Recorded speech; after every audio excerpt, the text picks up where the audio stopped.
अरे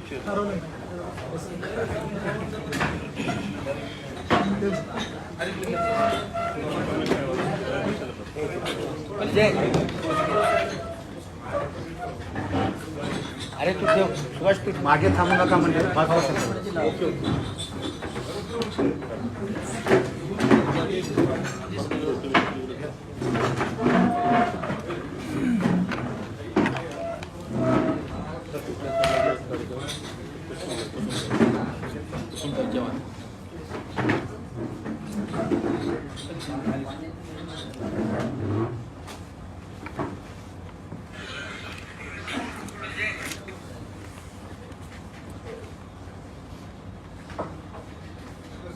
करायचं प्रश्न. आज आपल्या नांदेड जिल्ह्यामध्ये शहरामध्ये लोकनेते, बहुजनांचे नेते आदरणीय चंद्रकांतजी हंडोरे साहेब हे आज आपल्या नांदेडमध्ये आलेले आहेत, दौऱ्यावर आलेले आहेत. आज होणाऱ्या कुसुम सभागृहामध्ये मामा येवले स्मृती दिनाचा कार्यक्रम आहे, व्याख्यानमाला आहे, त्यासाठी ते आज उपलब्ध झालेले आहेत. आणि त्यांचा आज आपण नांदेड नगरीमध्ये स्वागत केलेलं आहे. आणि आपल्या सर्व पत्रकारांना आम्ही जे निमंत्रण दिलं होतं त्या निमंत्रणावर आपण सर्वजण या कार्यक्रमाकरिता, या बैठकीकरिता आपण आलात.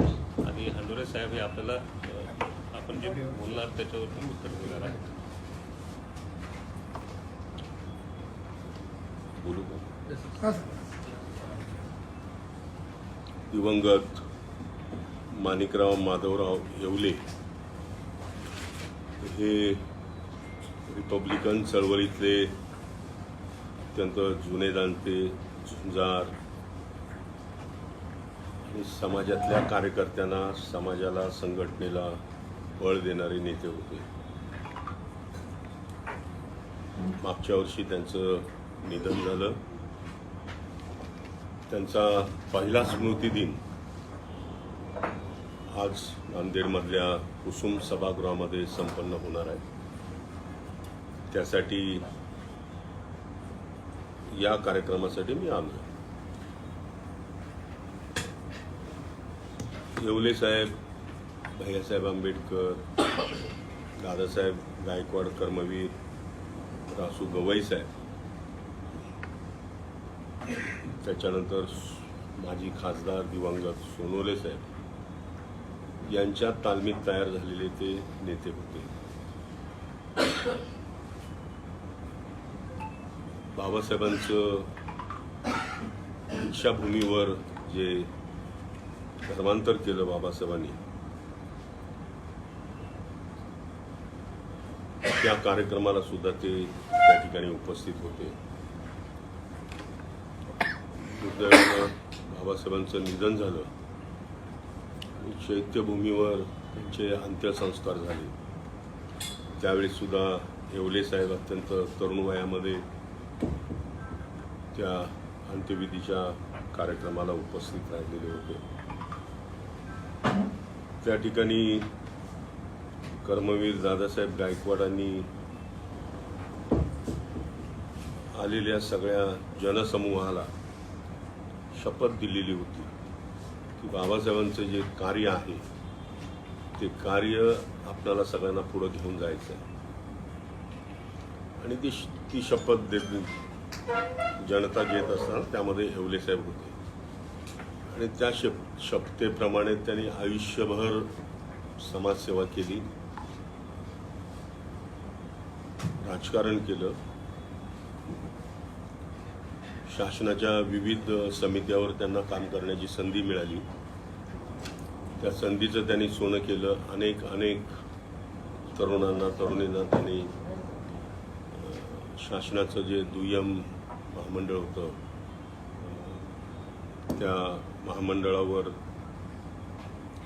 त्यांची नियुक्ती झाल्यानंतर जवळजवळ 10 वर्ष त्यांनी बेरोजगारांना नोकऱ्या देण्याचं काम केलं. या ठिकाणी नांदेड नगरीमध्ये महानगरपालिकेच्या निवडणुका झाल्या. त्या निवडणुकीमध्ये सुद्धा ते रिपब्लिकन पक्षाच्या वतीनं निवडून आले आणि नगरसेवक म्हणून त्यांनी या शहराची सेवा, मागासवर्गीयांची, गोरगरिबांची सेवा करण्याचं काम केलं. बौद्ध धम्माचा प्रचार आणि प्रसार आणि त्याचा अंमल करण्यासाठी सातत्यानं ते मराठवाड्यामध्ये, नांदेड जिल्ह्यामध्ये सातत्यानं फिरत होते. अनेक बुद्धविहाराची उद्घाटनं त्यांच्या हस्ते झाली. मराठवाडा रिपब्लिकन पार्टीचे अध्यक्ष असताना त्यांनी मराठवाड्यातल्या कार्यकर्त्यांना जवळ करण्याचा प्रयत्न केला. मराठवाडा विद्यापीठ नामांतर समिती जी माननीय शरद पवार साहेबांनी निर्माण केलेली होती नामांतराच्या संबंधामध्ये, त्या समितीवर सुद्धा ते होते. अशा अर्थानं त्यांनी समाजसेवेचं व्रत अंगीकारलेलं होतं. ते एवढे लोकप्रिय होते या समाजामध्ये, या जिल्ह्यामध्ये, मराठवाड्यामध्ये. तर त्यांना मामा म्हणूनच त्यांची ओळख निर्माण झाली. ऍक्च्युली त्यांचं नाव माणिकराव माधवराव येवले होतं. माणिकराव मधला म आणि माधवराव मधला म, परंतु लोक त्यांना आदरानं मामा म्हणायचे. अत्यंत चांगल्या पद्धतीनं समाजाची सेवा केली. बाबासाहेब आंबेडकरांची चळवळ पुढे घेऊन जाण्याचं काम त्यांनी केलं. शहराच्या सर्वांगीण विकासासाठी त्यांनी प्रयत्न केले. त्यांना समाजभूषण पुरस्कारानं सुद्धा शासनानं गौरव त्यांचा केला. माननीय गवई साहेबांच्या नेतृत्वाखाली ते दीक्षाभूमी स्मारक समितीचे सदस्य सुद्धा झाले. जागतिक स्तरावर ज्या बौद्ध धम्म परिषदा होत होत्या त्याच्यामध्ये त्यांना अब्रॉडमध्ये म्हणजे बाहेरच्या देशामध्ये जाण्याचा मान मिळाला. श्रीलंकेत गेले, नेपाळला गेले, थायलंडला गेले आणि बौद्ध धर्माच्या ज्या परिषदा होत्या त्या परिषदामध्ये ते सक्रिय झाले. आल्यानंतर सुद्धा धम्माचं काम त्यांनी शेवटपर्यंत सुरू ठेवलं. अशा ह्या नेत्याची त्यांचं स्मृतिदिन आज आहे आणि आमच्यासारख्या कार्यकर्त्यांना असं वाटलं की बाबासाहेबांची चळवळ ज्या ज्या नेत्यांनी पुढं घेऊन जाण्याचा प्रयत्न केला, बॅरिस्टर खोब्रागडे असतील, दादासाहेब कर्मवीर दादासाहेब गायकवाड असतील, R.D. भंडारे असतील, सोनोले हे शेड्यूल कास्ट फेडरेशनचे पहिले खासदार इथले होते ते असतील, अशा नेत्यांच्या माध्यमातून मागासवर्गीयांना न्याय देण्याचं काम या मंडळीने केलं आणि त्यांचाच वारसा पुढे येवले साहेबांसारखे लोक त्यांनी त्यांचा वारसा पुढं घेऊन जाण्याचा प्रयत्न केला. आजच्या या तरुण पिढीमध्ये या नेत्यांचा आदर्श, त्यांचं मार्गदर्शन जे त्यांनी केलेलं होतं ते जनतेपर्यंत जावं, त्यांचा विचार जावा, त्यांनी केलेलं कार्य जावं आणि त्यांना एका अर्थानं आदरांजली वाहू म्हणून मी या ठिकाणी उपस्थित राहिलो. म्हणजे आता थोड्या वेळाने मीटिंग आहे, व्याख्यानमाला.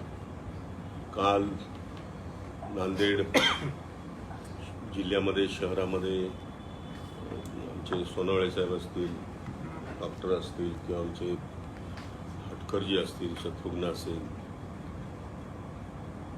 माझ्याबरोबरचे सगळे कार्यकर्ते काल त्या मोर्चामध्ये सहभागी होते. रिपब्लिकन चळवळीमध्ये वेगवेगळ्या ज्या पक्ष संघटना आहेत किंवा इतर संघटना आहेत, या सगळ्या संघटनांचे कार्यकर्ते सुद्धा त्या मोर्चात उपस्थित होते. बौद्ध भिक्खू मोठ्या प्रमाणात त्या कार्यक्रमामध्ये सहभागी झाले आणि त्यांच्याच नेतृत्वाखाली हा कार्यक्रम काल पार पाडला. ना भूतो ना भविष्यती अशा पद्धतीचा हा मोर्चा काल निघाला. आपणाला सगळ्यांना माहिती आहे की सम्राट अशोक राजाने कलिंगाचं युद्ध जिंकलं, त्यामध्ये लाखो लोकांचा म्हणजे लाखो लोक मरण पावले, सैनिक. त्यांना पश्चाताप झाला आणि त्यांना असं वाटलं की मी फार मोठी म्हणजे हे जे दुःख झालेलं होतं त्यांना असं वाटलं की ह्याचं कुठेतरी परिमार्जन करायला पाहिजे आता. आणि म्हणून त्यांनी तथागत भगवान गौतम बुद्धांचा जो सत्य, अहिंसा, समानता, सत्याचा मार्ग स्वीकारण्याचा प्रयत्न केला, अहिंसेचा मार्ग स्वीकारला आणि त्याचंच प्रतीक म्हणून त्यांनी बिहारच्या गया जिल्ह्यामध्ये तथागतांचं एक सुंदर असं मंदिर बांधलं. आज जगभरातल्या बौद्धांचं ते पवित्र स्थळ आहे. जगभरातले जवळजवळ आज जी 40-45 म्हणजे ही सगळ्या राष्ट्रांमधली 40-45 राष्ट्र की त्यांचा जो धर्म आहे तो बौद्ध आहे. आणि या सगळ्या देशातनं लोक त्या ठिकाणी तथागतांचा त्यांना अभिवादन करण्यासाठी येत असतात. आजच्या घडीला तर अमेरिका, रशिया हे सुद्धा जे पाश्चिमात्य देश आहेत या देशातले लोकसुद्धा बुद्ध धर्माच्या माध्यमातून त्यांचा प्रचार आणि प्रसार करत आहेत. आज म्हटलं जातं की जगाला युद्धाची नव्हे तर बुद्धाची आवश्यकता, म्हणजे बुद्ध विचाराची आवश्यकता. आणि असं हे बुद्धविहार पवित्र स्थळ हजारो वर्षापूर्वी सम्राट अशोक राजाने बांधलं आणि त्या ठिकाणी लोक येतात जगभरातले. आता हे मंदिर कुणी चालवावं, कसं चालवावं, त्याचं व्यवस्थापन कुणी करावं या संबंधात बिहार सरकारनं 1949 साली एक नियम बनवला, एक कायदा आणला, अधिनियम आणला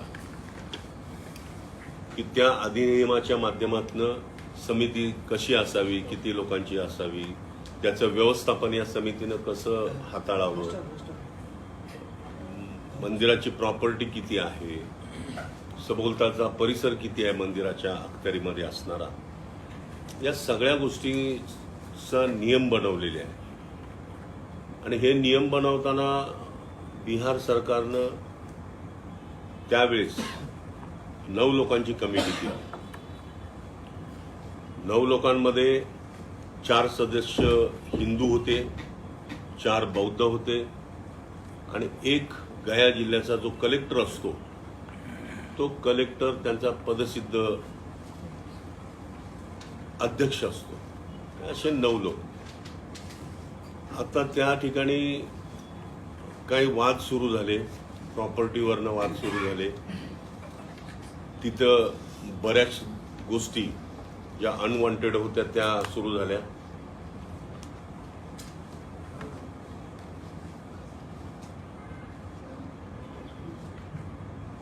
त्यामुळं हिंदू जे कमिटीवर होते त्यांनी अप्रत्यक्षपणात ते मंदिराचं सगळं संपूर्ण ताब्यात घेण्याचा प्रयत्न केला. आणि मग वेगवेगळे धार्मिक कार्यक्रम हिंदू धर्माप्रमाणे तिथे कार्यक्रम त्यांनी सुरू केले. त्याच्यातला कार्यक्रम कुठला तर पिंडदान करणं. आता प्रत्येक वर्षी जवळजवळ 4 ते 5 लाख लोक त्या सभोवताली येत असतात आणि पिंडदानाचा कार्यक्रम होत असतो. त्या ठिकाणी आता ऐकण्यात आलं की तथागतांना, भगवान बुद्धांना जिथे ज्ञानप्राप्ती झाली तो बोधिवृक्ष, त्या बोधिवृक्षाखाली काही मूर्ती आणून त्यांनी ठेवलेल्या आहेत असं कळलेलं आहे. पुढच्या आठवड्यामध्ये मी बुद्धगयेला जाणार आहे. मी परवा राज्यसभेमध्ये हा मुद्दा उपस्थित केला. मी आता माननीय पंतप्रधान नरेंद्र मोदीजी, गृहमंत्री अमित शाह आणि बिहारचे मुख्यमंत्री नितीश कुमार यांच्याशी बोलणार आहे, राहुल गांधीजीशी बोलणार आहे, खरगे साहेबांशी बोलणार आहे आणि या संबंधित तोडगा निघावा असा प्रयत्न करणार आहे. ज्यावेळेस हे सगळं सुरू झालं त्यावेळेस देशभरातल्या लोकांच्या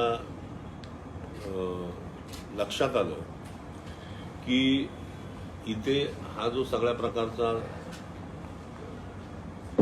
धार्मिक विधी जो सुरू आहे, तथागतांचा मार्ग सत्य, अहिंसा, प्रेम याचा आहे.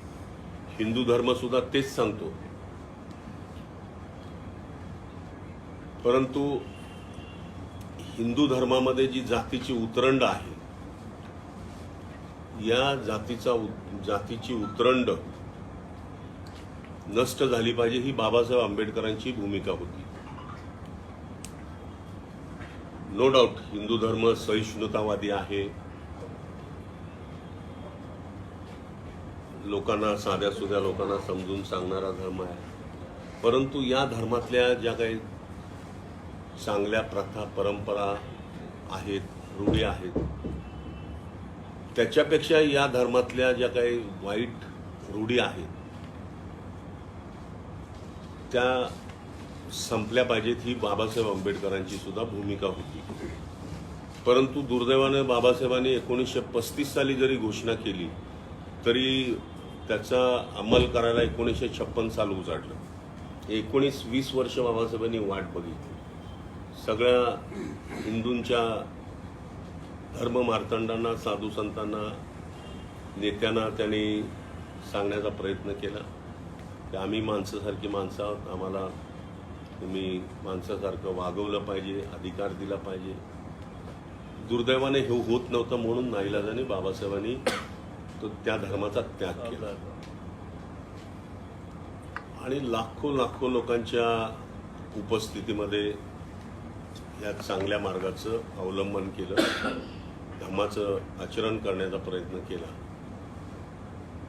ते आचरण तथागतांचं आचरण होतं, विचार होता. आणि एका बाजूनं हिंदू धर्मातल्या ज्या अनिष्ट प्रथा, परंपरा आहेत त्या पुन्हा त्या ठिकाणी सुरू झाल्यामुळं हा विसंगतपणा सुरुवात झाली आणि त्याच्यातनं वाद निर्माण झाले.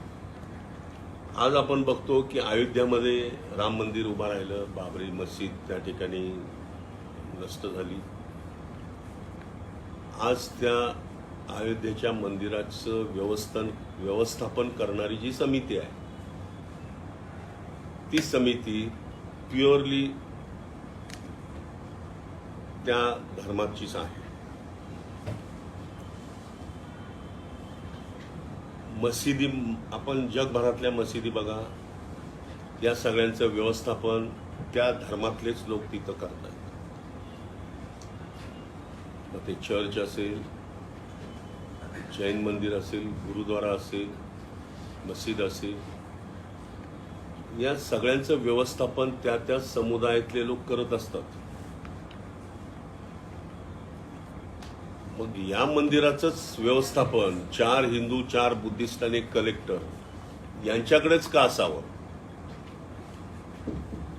म्हणून लोकांनी आंदोलन सुरू केलं आणि त्या आंदोलनाचा एक भाग म्हणून आपण बघितलं की काल जवळजवळ 1,00,000 वर लोक या आंदोलनामध्ये सहभागी झाले. जनतेच्या तीव्र भावना याच्या संबंधात. जर इतर धर्माची त्या धार्मिक स्थळांचं व्यवस्थापन जर त्या जनसमुदायातले लोक करत असतील तर बौद्ध धर्माचं जे पवित्र क्षेत्र आहे, बुद्ध मंदिर गयातलं, याचं व्यवस्थापन सुद्धा बौद्धांच्या हातामध्ये दिलं पाहिजे, ही जनतेची मागणी आहे.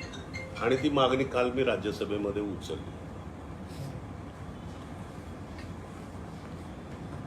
आणि आता मी पंतप्रधान मोदी साहेब, राहुलजी गांधी, खरगे साहेब यांना, नितीश कुमार यांना भेटून सांगणार आहे की हे व्यवस्थापन तुम्ही बौद्धांच्या ताब्यात द्या. 1949चा जो कायदा आहे त्याच्यामध्ये दुरुस्ती करा किंवा मग तो कायदाच नष्ट करा आणि नवीन पद्धतीचा व्यवस्थापनासंबंधीचा कायदा आणा. अशा पद्धतीची भूमिका आम्ही आमच्या सर्वच लोकांनी घेतलेली आहे. आमच्या जनतेची जी भूमिका आहे तीच भूमिका त्या ठिकाणी मी त्यांना सांगणार आहे. आणि ह्या चळवळी ज्या उभ्या राहिलेल्या आहेत, बाबासाहेबांनी ज्या चळवळी उभ्या केल्या, त्यांच्या महानिर्वाणानंतर हे जे मोठमोठे नेते होते त्यांनी ह्या चळवळीला गतिमान करण्याचं काम केलं. त्याच्यामध्ये मामा येवले एक होते. आणि अशा ह्या थोर नेत्यांचा आज स्मृतिदिन आहे. त्या स्मृतिदिनाच्या निमित्तानं मी आलोय. सर्व जिल्ह्याच्या पत्रकार पाणी पोहोचवतात अभिनंदन करायचं. पत्रकार सर्व पत्रकार अभिनंदन आपण करावं. आणि हा जो लढा आहे हा कुठल्या धर्माच्या विरुद्धचा लढा नाहीये. आज जे लोक उभे राहिलेले आहेत त्यांचं एवढंच म्हणणं आहे की व्यवस्थापन हे बौद्धांच्या हातात द्या. ते का कुठल्या हिंदू धर्माच्या विरुद्ध बोलत नाहीयेत, कुठल्या हिंदू धर्माच्या नेत्यावर टीका करत नाहीयेत. मी सुद्धा हेच सांगतो की बाबा आमचा हा लढा हा बौद्धांना त्यांचं जे स्थळ आहे, पवित्र मंदिर आहे, ते त्यांच्या ताब्यात द्या, एवढीच आमची मागणी आहे. आणि या मागणीमुळेच काल नांदेड जिल्ह्यातले, नांदेड शहरातले सर्व वृत्तपत्राचे वार्ताहर असतील, पत्रकार असतील, त्यांनी सुद्धा हा सत्य अहिंसेचा मार्ग भगवान बुद्धानं स्वीकारलेला आहे. आणि त्याच्या समर्थनार्थ लोक रस्त्यावर म्हणजे मोर्चानं, शांततेत मोर्चा घेऊन जातात. त्याचं समर्थन काल पत्रकारांनी केलेलं होतं.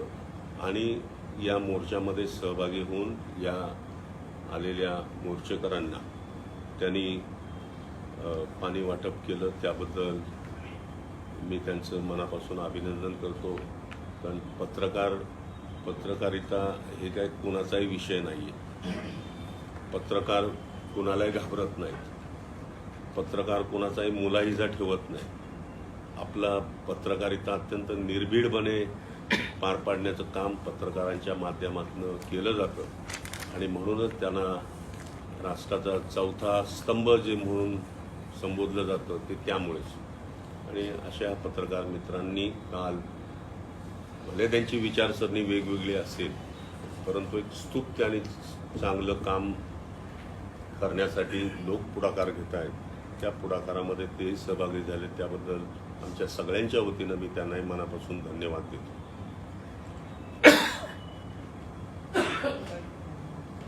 तुम्ही आलात या ठिकाणी, आपणालाही धन्यवाद.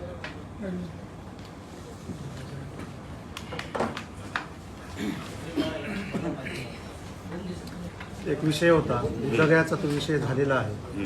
देशभरात आंदोलन चालू आहे. वाढती महागाई एवढी प्रचंड वाढलेली आहे. भारत सरकारने केंद्र सरकारच्या कर्मचाऱ्यांना किंवा राज्य सरकारच्या कर्मचाऱ्यांना वेगवेगळे वेतन आयोग लागू केलेले आहेत. 5वा वेतन आयोग, 7वा असेल, आता 8व्याची देखील घोषणा पंतप्रधानांनी केली. परंतु महागाई निर्देशांकाच्या मूल्यानुसार मागासवर्गीय विद्यार्थ्यांना शिष्यवृत्तीची तरतूद होत नाही. आज महागाई, पूर्वी जर 300 रुपये 500 रुपये शिष्यवृत्ती असेल, महागाई निर्देश मूल्यांकानुसार आज किमान नाही तर 5,000च्या वर शिष्यवृत्ती एका विद्यार्थ्याला 11वीची असायला हवी. आज केंद्रामध्ये समाज कल्याण राज्यमंत्री आठवले साहेब आहेत, आपण राज्यसभेमध्ये आहात. मागासवर्गीयांचे म्हणून खरगे जे अध्यक्ष आहेत काँग्रेसचे, असं वाटत नाही की महागाई निर्देशांका मूल्यानुसार विद्यार्थ्यांना शिष्यवृत्ती वाढावी. यासाठी आपण व आपला पक्ष काय करणार आहात, काय भूमिका स्पष्ट करणार? आपला मुद्दा अत्यंत रास्त आहे. महागाई निर्देशांक हा वाढतो आणि त्याप्रमाणे सगळ्यांनाच त्याचा लाभ व्हायला पाहिजे, तुमची भूमिका आहे.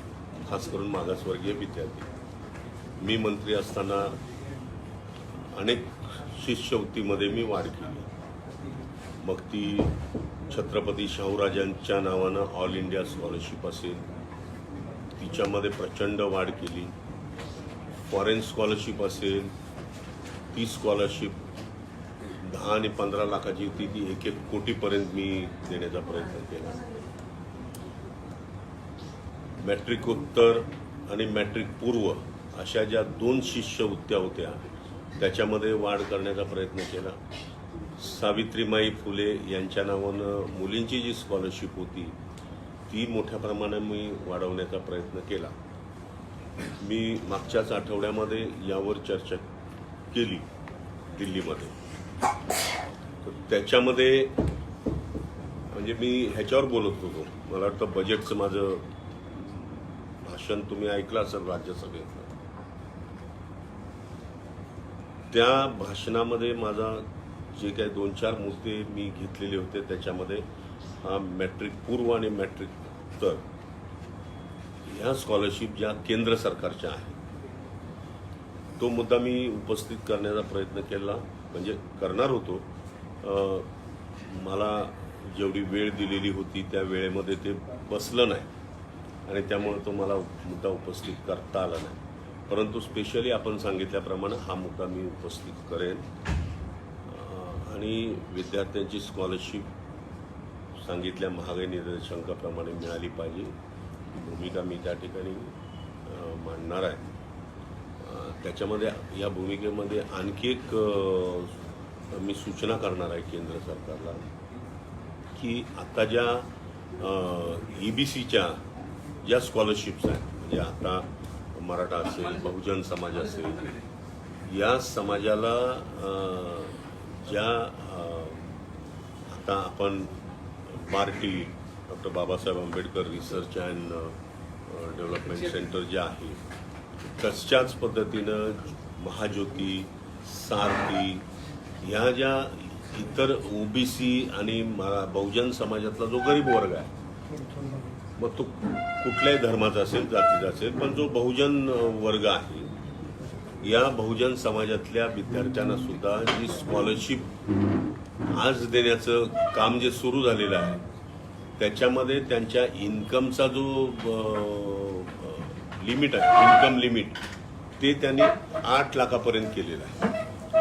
आणि मागासवर्गीय विद्यार्थ्यांचं जे लिमिट आहे हे लिमिट मला वाटतं 1.5 लाखापर्यंत 1.5 की 2 लाखाच्या आसपास आहे.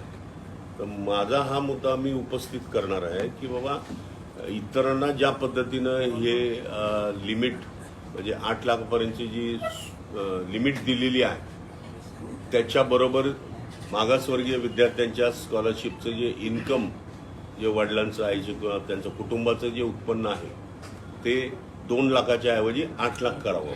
8 लाख केलं तर अल्टिमेटली स्कॉलरशिपमध्ये वाढ होईल आणि मग महागाई निर्देशांक जो असेल त्याप्रमाणे त्या विद्यार्थ्यांना स्कॉलरशिप मिळायला सुरुवात होईल. तर हा मुद्दा मी पार्लमेंटमध्ये धसास लावणार आहे. तुमच्या कार्यकालामध्ये जसे धडाडीचे निर्णय घेतले आणि महाराष्ट्रात तुमचा कार्यकाल सामाजिक न्याय विभागाचा म्हणजे कार्यकर्त्या आणि समाजाला गाजलेला काळ आहे. तशाच पद्धतीनं आज तुम्ही त्याला पुढाकार घेऊन आणि पाठपुरावा करून समाजासाठी, जसं की बार्टीचे विद्यावेतन अद्याप मुलांना मिळालेले आहे बार्टीचे, आणि त्या मुलांना ऍडमिशन सुद्धा घेतलेले आहे, पण ते ऍडमिशन घेऊन घरून आई पालक त्यांना पैसे भरतात, त्याविषयी थोडंसं तुम्ही लक्ष द्या. मी या संबंधामध्ये संजय शिरसाट जे समाज कल्याण मंत्री आहेत त्यांच्याशी या संबंधामध्ये बोलणार आहे. मधल्या काळामध्ये ते सेक्रेटरी काय नाव त्यांचं सुमंत भांगे यांच्याशी 2दा बोललो. त्यांचं म्हणणं असं होतं की ह्या ज्या PhDच्या विद्यार्थ्यांच्या ज्या स्कॉलरशिप आहेत या संबंधामध्ये निर्णय घेण्यासाठी, कारण PhDला अटेंड करायचं, PhD मिळवण्यासाठी जे काही साहित्य लागतं म्हणजे पुस्तकं, बाकी फीज लागते, त्यांच्यातला तो एक कोणतरी म्हणजे गाईड जो असतो तो नेमावा लागतो, त्यांची फीज असते, कॉलेजची फी असते आणि हे सगळं करायला जवळजवळ 25-30 लाखांपेक्षा जास्त खर्च लागतो. तर आज काय झालं, कुणाला 10 लाख, कुणाला 15 लाख, कुणाला 18 लाख, 20 लाख, हे व्हेरिएशन दिसतंय सगळं, कमी जास्त कमी जास्त. तर ते एका लेवलला आणण्यासाठी त्यांचा प्रयत्न आहे. दुसऱ्या बाजूनं काय झालंय की आत्ता सध्या ह्या 4-5 वर्षामध्ये OBC विद्यार्थी आहेत, बहुजन समाजातले विद्यार्थी आहेत, मराठा वगैरे, त्यांच्या PhDचा जो खर्च आहे, मग मला वाटतं सारथीला काहीतरी, सारथीचे 1600 का 1300 विद्यार्थी होते, त्यांना सरसकट त्यांनी दिलं, OBCना दिलं. मागासवर्गीयांच्या बाबतीमध्ये मी होतो त्यावेळी मी करत होतो, पण नंतरच्या काळामध्ये जशी सत्ता बदलत गेली तसं तसं ते द्यायचं का नाही द्यायचं, द्यायचं की नाही द्यायचं ह्याच्यावर निर्णय होत नव्हते. म्हणून आता यांनी काय केलं, हे जे व्हेरिएशन आहे ओबीसीचं, मराठा समाजातल्या मुलांचं आणि मागासवर्गीयांचं, हे सगळं एकत्रित झालं पाहिजे. कारण काय झालं की मागासवर्गीयाचे 800-850 विद्यार्थी, पुन्हा मराठा समाजातले म्हणजे इकॉनॉमिकली बॅकवर्ड आपण म्हणूया, मराठा नाही इकॉनॉमिकली बॅकवर्ड, मग त्याच्यामध्ये सगळेच आले, ब्राह्मण पण आला, मराठा पण आला, सगळे. आणि त्याच्यानंतर ओबीसी, या विद्यार्थ्यांची जर फीज एकत्रित केली तर तिचं बर्डन प्रचंड आहे. आणि मग सरकारचं धोरण असं मागच्या काळात होतं की सारथीचे काय विद्यार्थी एक त्यांचं लिमिट ठेवायचं, महाज्योतीचे म्हणजे ओबीसीचे विद्यार्थी त्यांचं एक लिमिट ठेवायचं आणि मागासवर्गीयांचं एक लिमिट ठेवायचं. आणि या लिमिटप्रमाणे त्यांना ते पैसे द्यायचे. या संबंधामध्ये त्यांनी काय केलं की चीफ सेक्रेटरीच्या अध्यक्षतेखाली 1 मॅन कमिटी नेमली आणि त्या कमिटीनं निर्णय केला की हे 1200-1300 विद्यार्थी सारथीचे, 1200-1300 विद्यार्थी महाज्योतीचे, 900-1000 विद्यार्थी मागासवर्गीयांचे, आणि ही फिगर 3000च्या वर जात होती. आणि 3000 विद्यार्थ्यांना 20 लाख जरी प्रत्येकी म्हटलं तरी तो शेकडो कोटीच्या पटीत हा पैसा जात होता. आणि ह्याला काय झालंय की समाज कल्याण विभाग सोडला तर ओबीसी डिपार्टमेंटमध्ये ह्याच्या तरतुदी नाहीत, सारथीमध्ये ह्याच्या तरतुदी नाही, आणि त्यामुळे तो अल्टिमेटली हा सगळा बर्डन हा फायनान्स डिपार्टमेंटवर पडत होता. म्हणजे सरकारचं जे अर्थ खातं आहे या अर्थ खात्यावर ह्याचा सगळा बर्डन पडत होता. आणि त्यामुळं काय प्रत्येक डिपार्टमेंटला त्यांच्या मागणीप्रमाणे बजेट दिलं जातं. जो अर्थसंकल्प महाराष्ट्राचा असतो त्या अर्थसंकल्पामध्ये आता पाटबंधारे विभाग आहे, PWD विभाग आहे, ऊर्जा विभाग आहे, तुमचा अग्रिकल्चर शेतीचा, हे सगळे वेगवेगळे डिपार्टमेंट त्यांच्या मागणीप्रमाणे त्यांना ते बजेट दिलं जातं. आणि हा बजेटचा जो एकूण जो बजेट आहे, एकूण बजेट त्याच्यापेक्षा कितीतरी ते जो खर्च आहे तो वाढवला जातो, वाढला गेला. म्हणजे त्यांच्या डिमांड खूप असतात. आणि सरकारचा एक अर्थसंकल्पातला एक जो पैसा येतो, महसूल येतो, तो महसूल 2 भागामध्ये वाटला जातो. एक तर आस्थापनेवर खर्च होतो, खर्च आता हे सगळं रेस्ट हाऊस वगैरे आहे, याच्या लाईट बिल, पाणी बिल, इथला सगळा हा खर्च ॲडमिनिस्ट्रेटिव्ह खर्च. आणि दुसऱ्या बाजूनं सगळ्या अधिकाऱ्यांचं, कर्मचाऱ्यांचं वेतन, हा सगळा खर्च काढून नंतर मग योजनावर खर्च केला जातो. मग त्या योजना त्या डिपार्टमेंटच्या योजना असतात. मग समाज कल्याणच्या योजना, मग समाज कल्याण अमुक एवढं बजेट, पाटबंधारे विभागाला बजेट, आणि मग हे सगळं बजेट वाटप करत असताना एक मर्यादित ते पैसे राहतात. म्हणजे अर्थसंकल्पातले महसूल येत होतो. आणि एका बाजूनं हा जवळजवळ 50-60% खर्च या आस्थापनेवर जातो आणि राहिलेला 50% खर्च हा सगळ्या डिपार्टमेंटच्या योजनावर खर्च केला जातो. तर ह्याच्यामध्ये काय झालं की योजनांचेच पैसे कमी पडायला लागले आणि हे विद्यार्थ्यांचं हे शेकडो कोटीचं बर्डन पुन्हा याच्यावर आलं. त्यामुळं चीफ सेक्रेटरीच्या अध्यक्षतेखाली कमिटी नेमली. विद्यार्थी शिकला पाहिजे, तो PhD झाला पाहिजे, त्याच्याबद्दल सरकारचं दुमत नाही. परंतु जे 1000-1200, 1200-1300, 800-900 हा जो मोठा चंक उभा राहतो तो मर्यादित करायचा. म्हणून त्यांनी प्रत्येकी काहीतरी 200 विद्यार्थी प्रत्येक वर्षाला, पार्टीचे 200, सारथीचे 200 आणि महाज्योतीचे 200 असे 600 विद्यार्थ्यांना ते द्यायचं ठरवलं. पण आपल्या विद्यार्थ्यांचं काय म्हणणं होतं, तुम्ही करा ते, पण पूर्वी आम्ही हा अर्ज केलेला आहे, आम्ही ऍडमिशन घेतलेले आहे. त्यांनी काय केलं, हा जो निर्णय झाला चीफ सेक्रेटरीने हा निर्णय मुख्यमंत्र्याकडे नेला. मुख्यमंत्र्यांनी तो कॅबिनेटमध्ये आणला आणि त्याला मान्यता दिली. आणि त्याची अंमलबजावणी सुरू झाल्यामुळं काय झालंय, मागचे विद्यार्थी ज्यांनी ऍडमिशन घेतलं होतं 21, 22, 23ला त्यांच्यावर अन्याय झालेला आहे. आणि या संबंधामध्ये मी मुख्यमंत्री एकनाथ शिंदेशी बोललो. त्यांनी त्याच्यामध्ये त्या विद्यार्थ्यांना दिले पैसे, पण आता जे या मागच्या 1-2 वर्षाचे विद्यार्थी जे आहेत मीटिंग म्हणजे तशीच. ते वेटिंगला हा, आहेत. आहेत, आहेत. ते आंदोलन मागे झालं सर त्याच्यामध्ये. पण पुण्यात झालो मी स्वतः भेट दिली लाडक्या बहिणीच्या आंदोलनामध्ये. योजनेसाठी सामाजिक न्याय विभागाचा वळती केला निधी असं काही नाही ते पण चुकीचं आहे ना. हा तुम्ही आश्रमशाळेच्या कर्मचाऱ्यांना लाडक्या payment नाही, त्या विद्यार्थ्यांना बहिणीच्या नाही. साठी तुम्ही महिलांसाठी तुम्ही खर्च करा त्याच्याबद्दल वाद नाही, परंतु फर्स्ट ऑफ ऑल तुम्हाला विद्यार्थ्यांचं शैक्षणिक दृष्ट्या विद्यार्थी पुढे आला पाहिजे ही भूमिका शासनाची असते.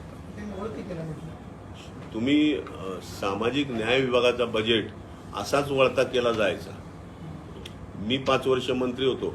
पहिल्याच बैठकीमध्ये कॅबिनेटची जी बैठक असते मुख्यमंत्र्यांच्या नेतृत्वाला सगळे मिनिस्टर्स, त्या बैठकीमध्ये हा विषय काढला. त्यावेळी विलासराव देशमुख होते मुख्यमंत्री. त्यांनी मला सांगितलं की मुख्यमंत्र्याच्या अध्यक्षतेखाली प्लॅनिंग कमिटीची एक सब कमिटी असते. त्या कमिटीमध्ये समाज कल्याण मंत्री, आदिवासी मंत्री, अर्थमंत्री, PWDचा मिनिस्टर अशा 6-7 लोकांची ती कमिटी असते, 7 मंत्र्यांची. तर मी हा मुद्दा उपस्थित केला की हे पैसे लॅप्स केले जातात समाज कल्याण विभागाच्या, योजना राबवल्या जात नाही. आणि दुसरं असं की ज्यावेळी मी मंत्री होतो त्यावेळेस 12,000 कोटीचा महाराष्ट्र समाज कल्याण विभागाला दिले गेले. मी त्याच्यावर आक्षेप घेतला आणि सांगितलं की जो प्लॅनिंग कमिशनचा निर्णय आहे की लोकसंख्येच्या प्रमाणामध्ये ती मागासवर्गीयांसाठी तरतूद असली पाहिजे, तो विषय त्या प्लॅनिंग सब कमिटीमध्ये घेतला. विलासराव म्हणाले गो अहेड, मी बाकीच्यांना विश्वासात घेऊन सांगतो, आणि त्याप्रमाणे तो निर्णय झाला. आणि मग पैसे वळते करायचे नाही ह्या इन्स्ट्रक्शन सुद्धा मंत्र्यांनी दिले. 5 वर्ष मंत्री असताना एक नया पैसा मी लॅप्स होऊ दिला नाही. उलट इतर डिपार्टमेंटचे काही पैसे असतील ते मागासवर्गीयांच्या विकासासाठी, याचं उदाहरणार्थ आता वीज डिपार्टमेंट आहे, एनर्जी मिनिस्ट्री आहे, तर आता मागासवर्गीयांच्या गावामध्ये त्या शेतामध्ये त्यांना विहीर काढायची आहे, त्यांना इलेक्ट्रिसिटी सप्लाय करायची आहे, तर तो खर्च त्यांनी त्याच्यातनं केला पाहिजे. बाकी सामाजिक न्याय विभाग सुद्धा विहीर काढायला किंवा इलेक्ट्रिसिटी वगैरे द्यायला समाज कल्याण विभाग देत होता. त्यातनंच काही अंश, काही पर्सेंटेज हे एनर्जी मिनिस्टरनी सुद्धा द्यावं असंही त्याच्यामध्ये होतं. आणि म्हणून मी तोही प्रयत्न करत होतो की इतर सगळ्या डिपार्टमेंटचा थोडा थोडा निधी जर समाज कल्याणला मिळाला तर त्याच्यातनं तो सगळ्यांचा फायदा होऊ शकतो. तर आपला मुद्दा मी निश्चितपणे पार्लमेंटमध्ये परत घेणार आहे. आणि मॅट्रिक उत्तर आणि दुसरा एक विषय आहे की कर्मवीर दादासाहेब गायकवाड भूमिहीन योजना राबवल्या जाते समाज कल्याण विभागाकडून. तर आज महागाई एवढी वाढलेली आहे, तर शासन रेटनं जी जमीन खरेदी करते की आज मी तिला 4 लाख रुपये एकरनं जमीन खरेदी केली जाते, बागायती आणि कोरडवाहू. तर आज ते जमीन कोणी विकायला तयार नाही साहेब. महागाई एवढी वाढलेली आहे, महागाई एवढी वाढली आलं लक्षात तुमचं. आणि ती आज जमीन आज नांदेड जिल्ह्यामध्ये 219 लोकांना आतापर्यंत जमीन वाटप झालेली आहे आणि ती 703 एकर जमीन वाटप झाली. परंतु गेल्या काही वर्षापासून आज जमीनच कोणी शासनाला विकायला तयार नाही. याच्यासाठी आज रेडिएटर समृद्धीच्या जर जमीन गेली तर 4 पटीनं बाजारभाव मूल्य मिळतो संबंधित शेतकऱ्यांना. त्या धर्तीवर जर ह्या योजनेत जर बदल करून 4 पटीनं जर दर मिळाला समृद्धीसारखा तर जमिनी लोक विकतील आणि याचा फायदा जमिनी विकल्यानंतर शासनाला ते अधिकाधिक भूमिहीन असणाऱ्या मागासवर्गीयांना अधिक त्या जमिनी उपलब्ध होतील आणि उपजीविका त्यांची वाढेल. याच्यासाठी ही कर्मवीर दादासाहेब गायकवाड सबलीकरण योजना ही जी फाईल ही जी योजना होती ती योजना माननीय सुशील कुमार शिंदे साहेब मुख्यमंत्री असताना 2002ला ते 2003ला सामाजिक न्यायाचा जो बजेट त्यांनी डिक्लेअर केला त्याच्यामध्ये ही योजना त्यांनी आणली. आणि 2004ला म्हणजे ते मुख्यमंत्री राहिलेले विलासराव आले आणि ही जी फाईल होती ही कोल्ड स्टोरेजमध्ये पडलेली होती. ती मी माहिती घेतली की ही योजना अशी अशी आपल्या मागासवर्गीय शेतकऱ्यांच्या फायद्याची आहे. तर ती फाईल मी शोधून ती फाईल काढली आणि ती फाईल काढल्यानंतर 4 एकर कोरडवाहू आणि 2 एकर बागायत जमीन अशा पद्धतीची ती योजना होती. तर मी जवळजवळ माझ्या कारकिर्दीमध्ये 19,000 एकर जमीन वाटप केली. 19,000 एकर. आता मला 1,00,000 एकर जमीन वाटप करायची. मी टार्गेट ठरवलं 5 वर्षात तेवढं कंप्लीट करायचं. ज्यावेळी मी महाराष्ट्राचा भौगोलिक जो नकाशा बघत होतो त्या नकाशामध्ये मला ते वेगवेगळं चित्रण दिसत होतं. म्हणजे कसं, कोकणात तुम्ही गेला कोकण रिजनमध्ये तर तुम्हाला सगळ्यात डोंगरदऱ्या दिसतील. डोंगर तिथे शेती फार कमी आहे. जी शेती कमी आहे ती कोणी द्यायला तयार नाही. तुम्ही पश्चिम महाराष्ट्रात आला, पुण्यापासून ते सांगली, सातारा, कोल्हापूर, सोलापूर हा सगळा सुपीक भाग आहे. प्रचंड सुपीक आहे आणि तिथं एकरी कोटी रुपये भाव चालू. आपला नॉर्म्स वेगळा सांगतोय, बरोबर आहे. मी ज्यावेळी विदर्भाकडे बघतो त्यावेळेस गडचिरोली, गोंदिया, भंडारा, हा जो वर्धा विदर्भ हा परिसर आहे हा सगळा झुडपी जंगलानं, म्हणजे झुडपं असलेली जंगल आहेत प्रचंड. तिथं ना शेती होत ना ते जंगल काढतायत. त्यामुळं तिथं जमिनी मिळत नाही, बरोबर आहे. उत्तर महाराष्ट्रामध्ये ज्यावेळी मी बघतो नाशिकपासून ते जळगावपर्यंत, भुसावळपर्यंत तिथं सगळा मोठ्या प्रमाणामध्ये आदिवासी बेल्ट आहे. आदिवासीच्या जमिनी ट्रान्सफर करता येत नाही. मग राहिला कुठला मराठवाडा.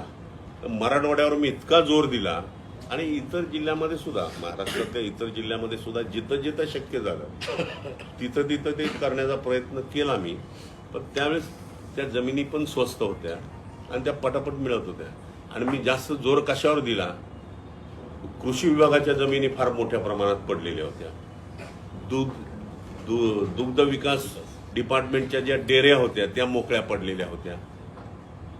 अशा सगळ्या डिपार्टमेंटच्या ज्या पडीक जमिनी आहेत, जमिनी आहेत चांगल्या पण अशाच पडलेल्या आहेत. तर मी विलासरावजींना त्या काळात सांगितलं की मला अग्रक्रमानं पहिल्यांदा ह्या जमिनी तुम्ही उपलब्ध करून द्या. आणि अशा मोठ्या प्रमाणामध्ये जमिनी या ताब्यात घेऊन, कारण शासन टू शासन होतं ना. शासकीय जमीन ती एका डिपार्टमेंटची दुसऱ्या विभागाला ट्रान्सफर करायला वेळ लागत नाही. आणि त्यामुळं मी त्या मोठ्या प्रमाणामध्ये ट्रान्सफर केल्या. आणि जिथं जमिनी मिळायला संधी होती, मग यवतमाळ असेल, अलीकडचा भाग, नांदेड असेल, लातूर असेल, जालना असेल, हिंगोली असेल, हा सगळा मराठवाड्याच्या पट्ट्यामध्ये तुम्ही बघा सगळ्यात जास्त जमिनी मी ह्या विभागात वाटप केलेल्या होत्या. आता तुमचं म्हणणं जे आहे ते सगळ्यांच्या कानावर मी टाकलेलं आहे. तेव्हा आजच्या घडीला जमिनीचे रेटच एवढे वाढत चाललेले आहेत आणि तुम्ही तुटपुंज्या रेटवर तुम्ही देताय, हे काय बरोबर नाही. मधल्या काळामध्ये एकनाथ शिंदे असताना त्यांना मी सांगितलं होतं, ते म्हणाले आपण रेडी रेकनर प्रमाणे करू. पण तुमचा एक मुद्दा अत्यंत बरोबर आहे. आता शक्तीपीठ नागपूर, गोवा हा मार्ग निघतोय, त्याला 4 पटीनं देण्याचं काम सुरू आहे. समृद्धी महामार्गाला देत आहे.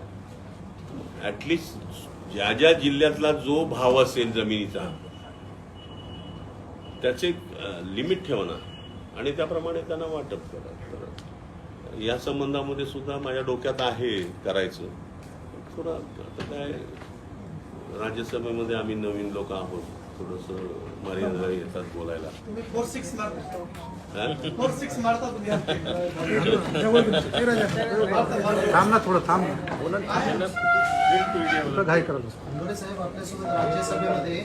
आपल्यासोबत राज्यसभेमध्ये माजी मुख्यमंत्री सुद्धा आहे. आपल्यासोबत सहकारी म्हणून चांगल्या मोठ्या पदावर गेले होते. माजी मुख्यमंत्री तथा राज्यसभेचे खासदार हे गणित नांदेड तथा महाराष्ट्राला कळत नाही. काल परवाच त्यांच्या मेहुण्याने सुद्धा राष्ट्रवादी काँग्रेसमध्ये प्रवेश केलाय. मोठमोठे खतगावकरांनी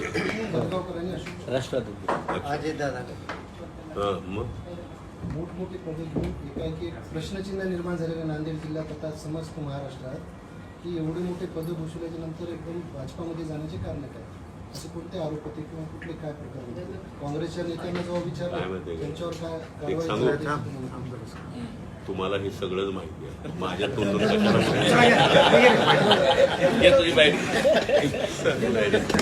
थँक्यू व्हेरी मच.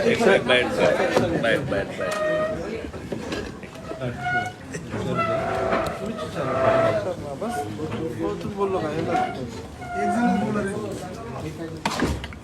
तुम्ही बोल.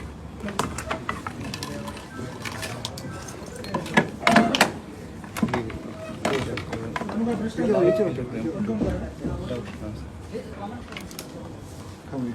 अरे चहाच काय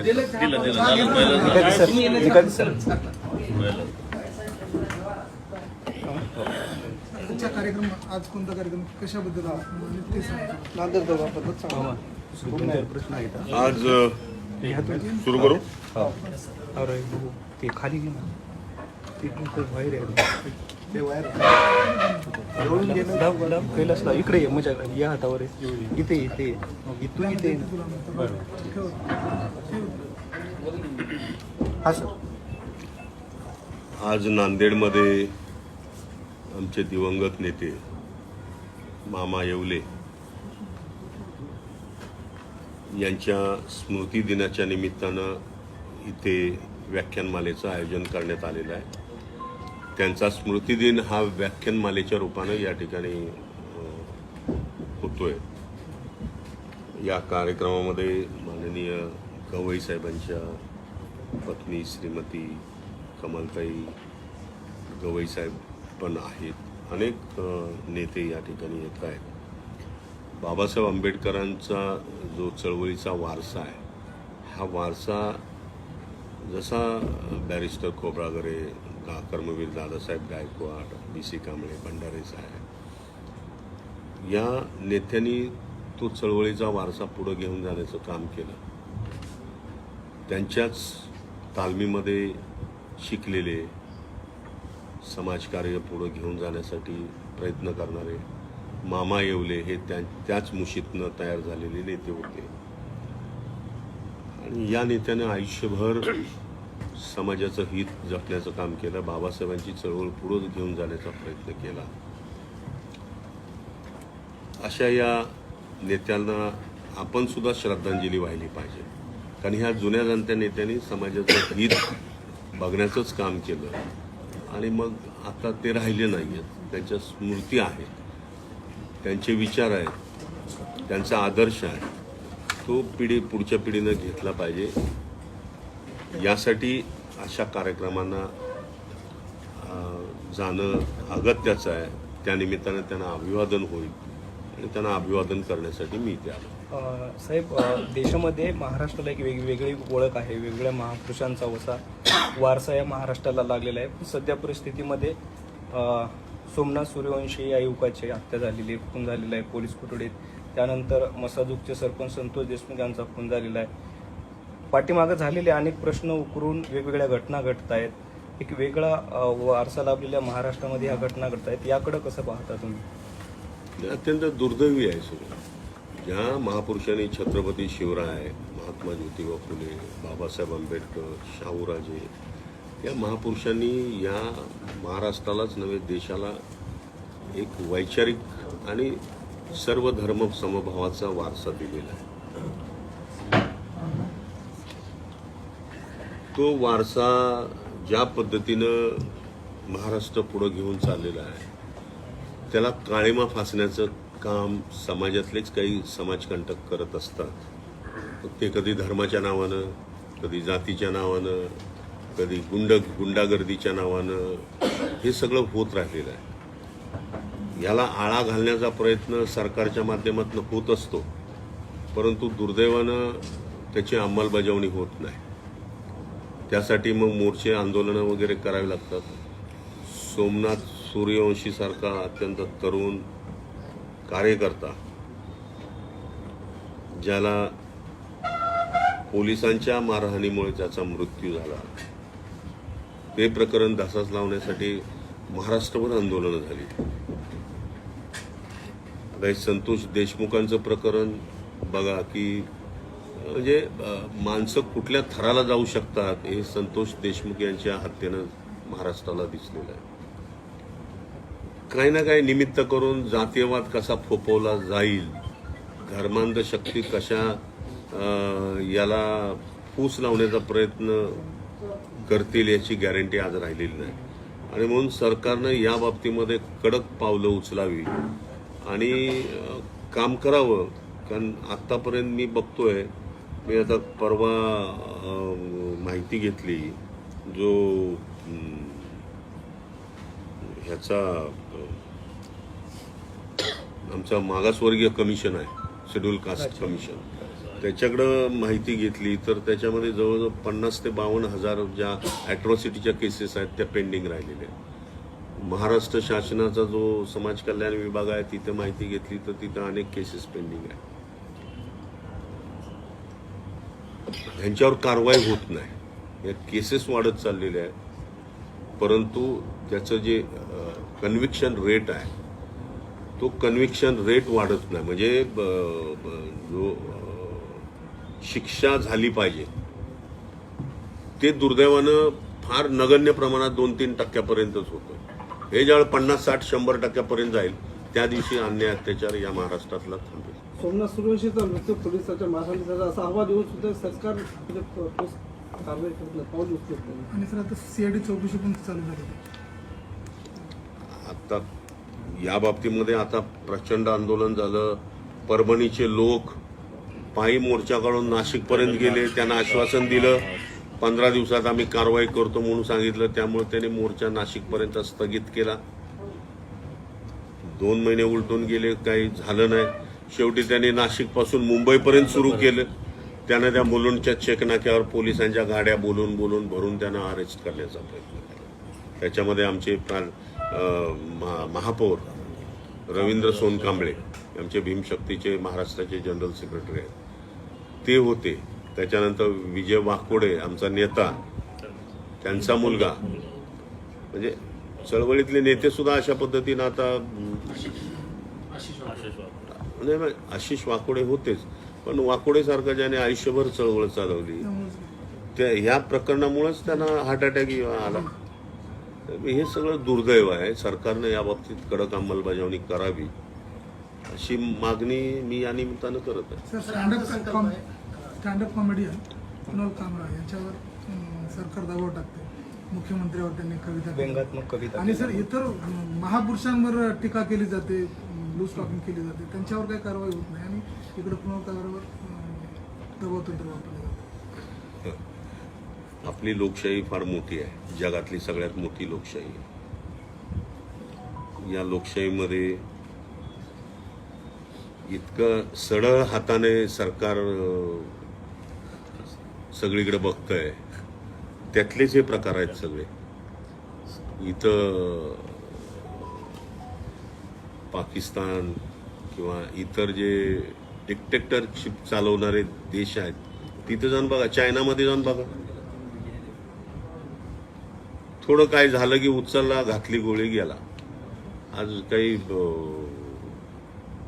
हे जे इकडचे देश आहेत सगळे, इराण, इराक वगैरे ह्या साईडचे, तिथंही तशाच प्रकारचं आहे. सौदी अरेबिया किंवा दुबई, फार स्ट्रिक्ट कायदे आहेत तिथं.